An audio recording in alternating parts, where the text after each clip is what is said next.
Alright guys, today we're tuning this 2002 Ford Mustang. I love this blue color. I haven't seen many in this color and it looks really good. So this car is stock with a Procharger. It's got some exhaust work done to it as well, but the engine itself is stock. It's got a P1SC on it. Intercooled deal. It's still on a factory mass air, which I think is going to be a limitation, but we'll see. It's also got some LU47 injectors in it. It is an auto car. So I don't know what the auto cars make stock to the tire on my dyno. I know a stick shift car will make in the 220, 230 area. So I'd assume that a factory auto car converter unlocked would make somewhere in the probably 210-ish at the tire. Yeah, so we'll see what this thing makes. I'm not really sure what to expect out of it. It is just the off-the-shelf kit, pulley-wise. Thing is on 93 octane. Yeah, pretty basic deal with the Procharger. So I'm gonna dive into it and see what we can make.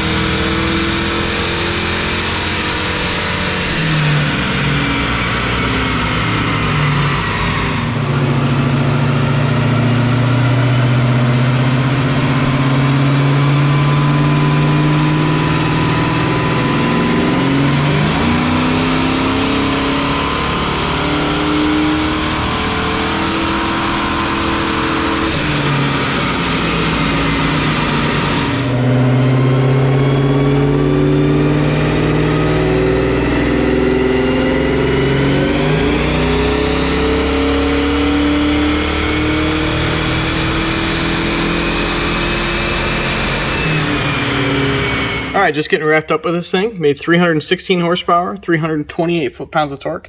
It made peak power right around 5,200 or so out there. We actually did run out of mass air sensor, as I was concerned with. So if he wants to make more with it down the road, we're going to have to do a pulley change and a mass air sensor change. The other thing that's noteworthy here is this thing's on 87 octane. So it made that number on 87. So definitely cool. Some power to be had there on 93. I'd expect it to pick up probably 15. Maybe a touch more on 93, depending on how much time I could add, obviously. But anyway, not a bad deal for just a cruiser, 87 octane deal, and then throw some premium in it when you want a little safety margin or when they want to turn it up down the road. And like I said, do a pulley change in the mass air deals. So anyway, that's it for this one.